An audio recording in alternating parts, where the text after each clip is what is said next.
Hello guys, welcome to my channel ব্যাকের ব্লগে তোমাদেরকে অনেক অনেক স্বাগত জানাই। গুড মর্নিং, নববর্ষের অনেক অনেক অনেক শুভেচ্ছা আর অনেক ভালোবাসা। তো এখন কটা বাজছে? 5:15। উঠেছি, ব্রাশ করলাম, এবার আমরা একটু রেডি হব, দিয়ে বেরোবো তারাপীঠ পুজো দেবার জন্য। আর এই যে নোখ লাগিয়েছি, নোখ গাইস, এটাতে লেগে যাচ্ছে বারবার, চুলে অসুবিধা হচ্ছে। আর এই যে দুজন আছে ব্রাশ ফ্রাশ করে আবার শুয়ে পড়েছে। এই যে, চলো রেডি টেডি হয়ে নি, তারপর তোমাদেরকে দেখাবো। রেডি হয়ে গেছি, রেডি হয়ে এখন বেরোচ্ছি। এই দেখো, কই দেখা রে, এই দেখো কেমন লাগছে আমাদেরকে একটু বলো। এই যে আমার ওয়ান এন্ড অনলি পতিদেব, আর এই যে আমার ভাই, এই মুখটা দেখা। এই যে ঠাকুমা আমাদেরকে বাইরে ছাড়তে এসছে। ওই যে আমার ভাই, দিদি।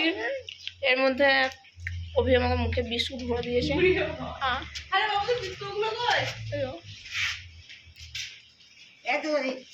বাইরে যদিও বৃষ্টি পড়ছে এখন, এইখানে খুললো দিয়ে চলে গেল, আর এইখানে একটা খুলতে হবে, জানি না বৃষ্টি পড়ছে। চলো চলো যাওয়া যাক।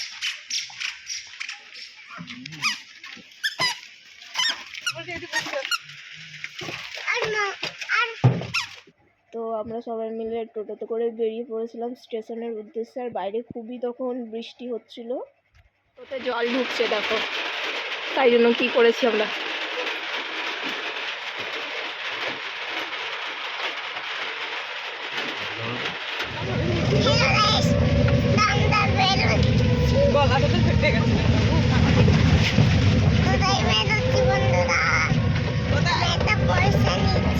ব্যাগে পয়সা নিয়েছি, ব্যাগ কই, ও পকেটে।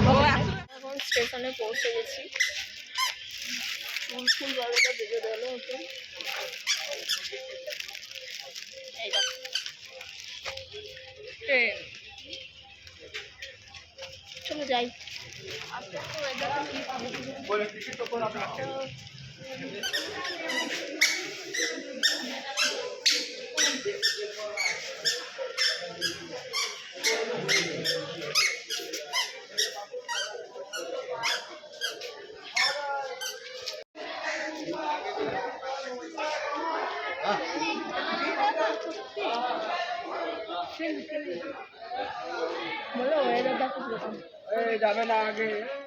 ট্রেন চলে এসেছিলো আর ট্রেনে আমরা উঠে পড়েছিলাম, কিন্তু ট্রেনের মধ্যে এত ভিড় যে আমরা বসার জন্য কোনো সিট পাইনি, দাঁড়িয়ে দাঁড়িয়ে যাচ্ছিলাম। কিন্তু যেতে যেতে খুব সুন্দর একটা ভিউ দেখতে পেয়েছিলাম, খুবই সুন্দর অসাধারণ দৃশ্য এই ওয়েদারের মধ্যে। চলো তোমরাও সেটা দেখতে পাবে, এরকম ওয়েদারে এরকম দৃশ্য দেখে পুরো মনটা ভরে গেছিলো আমাদের একদম।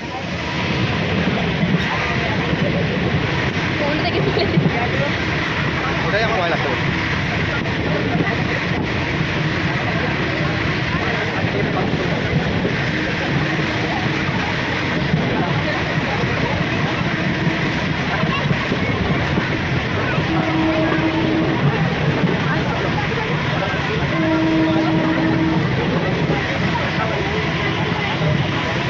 ট্রেনের মধ্যে ভিড়টা শুধু দেখো তোমরা, তারপর আবার পয়লা বৈশাখ, ভিড় তো হবেই। দেখো আমরা অনেকক্ষণ পর ট্রেনে জায়গা পেয়েছি। থাকা থাকা,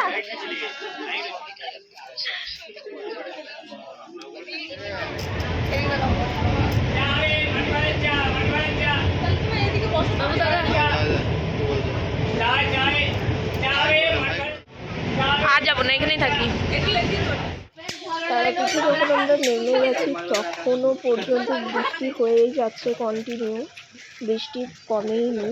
আমরা বাড়ি থেকে ছাতা নিয়ে গেছিলাম তাই বেঁচে গেছি, নয়তো ভিজতে ভিজতে আমাদের যেতে হতো।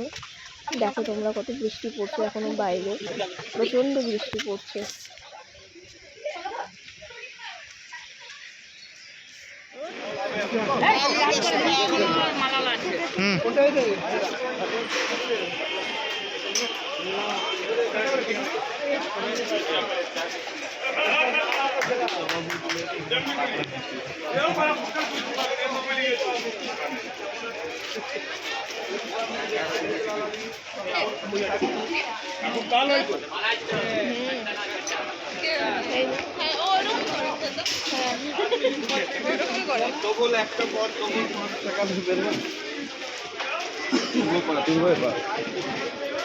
কার্ডটা রাখিস, কাজে লাগবে, রাখিস।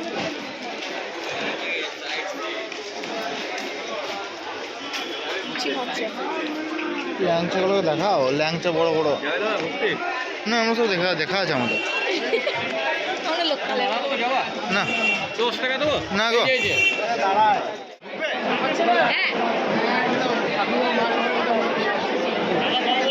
তিনটে মালা 20 টাকা নেন, তিনটে মালা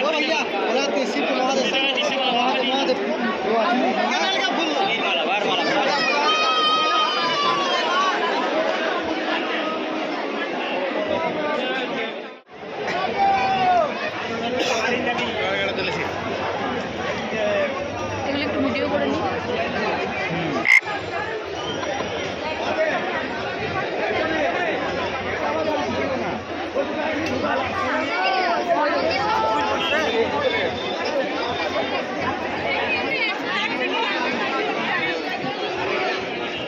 আমাদের তো ভিডিও করি।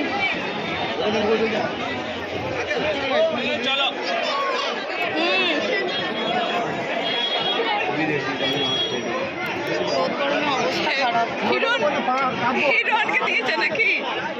মানে ভেতরে এত ভিড় যে কি বলবো, ধারণার বাইরে, প্রচণ্ড ভিড়, ঠেলাঠেলি চলছে পুরো একদম ভেতরে। আর ভেতরে তো তোমার মন্দিরের ভেতরে তো ফোন নিয়ে অ্যালাউ নেই, ভিডিও বা ফটো তোলা কোনো কিছু করা হবে না, ওখানে ফোন জমা নিয়ে নিচ্ছে।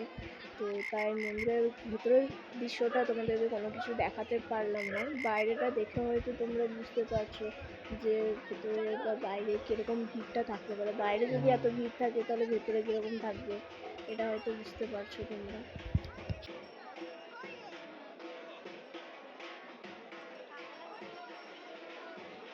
তো আমাদের এইমাত্র জাস্ট পুজো দেওয়া হলো, কমপ্লিট। এখন আমরা যাচ্ছি যেখানে আর কি আমাদের জুতোগুলো খুলে রাখা আছে, ওখানে যাচ্ছি।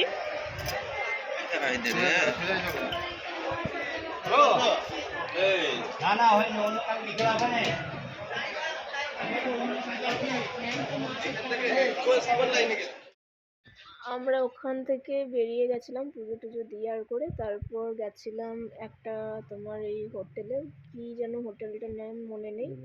ওখানে গিয়ে আমরা একটু টিফিন করলাম, তারপর ওই যে বড় মতো যে শিবলিঙ্গটা আছে, তারপর বজরংবলীর মূর্তিটা আছে, ওখানে গেছিলাম দেখতে। দেখো আমরা কি টিফিন করেছিলাম। তারাপীঠ থেকে আসার পর আমরা একটু রেস্ট নিয়ে তারপর চলে গেছিলাম ওই বাড়ি ভাইকে দিতে। ভাই যেহেতু আমাদের বাড়িতেই ছিল তাই জন্য ওকে দিতে গেছিলাম ওই বাড়ি। আর তারপর ওই দিক থেকে গেছিলাম একটা দাদার বাড়ি, ওখানে ইনভাইট ছিল। ইনভাইটটা দিনের বেলাতেই ছিল। ওই দাদার মানে ওই অফিসের যে ম্যানেজার আছে ওনার ছেলের বার্থডে ছিল, তো দিনের বেলাতেই ইনভাইটটা ছিল। দিনের বেলায় যেহেতু আমরা যেতে পারিনি তাই রাত্রেবেলায় যেতে বলেছিল, তো ওই দাদার বাড়িতে গেছিলাম এখন। আর যেগুলো করলাম সেগুলো দেখাতে পারলাম না, ব্লগটা কন্টিনিউ করতে পারলাম না তখন, কারণ শরীরের অবস্থা আর অত ভালো নেই, তাই ব্লগে আর তোমাদেরকে দেখাতে পারলাম না। তো আজকের মতো ব্লগটা এখানেই শেষ করলাম, জানিও কেমন হয়েছে। টাটা, বাই, গুড নাইট, দেখা হবে পরের ভিডিওতে।